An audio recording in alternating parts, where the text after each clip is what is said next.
Richard Halliburton shifted on the wooden crate as he leaned in to hear old Ed spinning a yarn that arrested the attention of every seaman within earshot. In the distance, a storm rumbled on the starboard side, but no one seemed concerned at the moment. With all their duties completed for the day, the crew of the Gold Shell, a tanker bound for Calcutta, convened on the top deck to cool off as they swapped stories. Richard quickly figured out that the man known as Old Ed had long since established himself as the ship's master storyteller, and this particular anecdote he promised to be, perhaps, his best one yet. Old Ed explained that he was once serving on a schooner from Nova Scotia with a fellow sailor named McAllister, or Mac, as Ed preferred to call his friend. One night, when they were 9 miles from port, reckless behavior by the captain while engaged in a race with a rival ship resulted in Mac plunging into the water after a boom hit him. Instead of stopping to save Mac, the captain cruised ahead. Left to drown, Mac defied the odds and swam to the port, reaching it without anyone's help. Mac's first order of business was to get a weapon. Once he did, he prepared for his meeting with the captain, and the next morning Mac found the man who'd left him for dead. "Mac walked straight up to him," Old Ed said, lowering his voice for dramatic effect. "Called him a damned murderer, and right before everybody." A large explosion rocked the Gold Shell. Richard teetered on his box and tried to keep his balance before a wave of heat forced him to dive to the ground. Men all around him shouted and yelled as they scrambled back and forth across the deck. Richard's ears rang, the pressure causing a painful headache.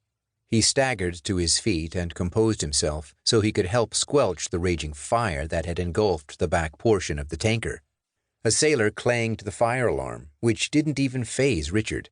"Like that noise is going to make anyone move faster." He turned and joined the line of men forming a bucket brigade along the starboard side of the deck. Those closest to the blaze only unshielded their faces to douse the flames lurching skyward. Richard hustled pails along, reaching for the next one almost as soon as he let one go. "I bet you wish you would have taken one of those fancy ships now," shouted Slim, a sailor positioned just behind Richard. "And miss this excitement?" "Never," Richard replied. Crewmen at the front yelled out directions to the men at the back, urging them to work more quickly. Richard was concerned as it was, but he soon realized that perhaps he didn't grasp just how dire the situation was, based off the worried expressions worn on each sailor's face.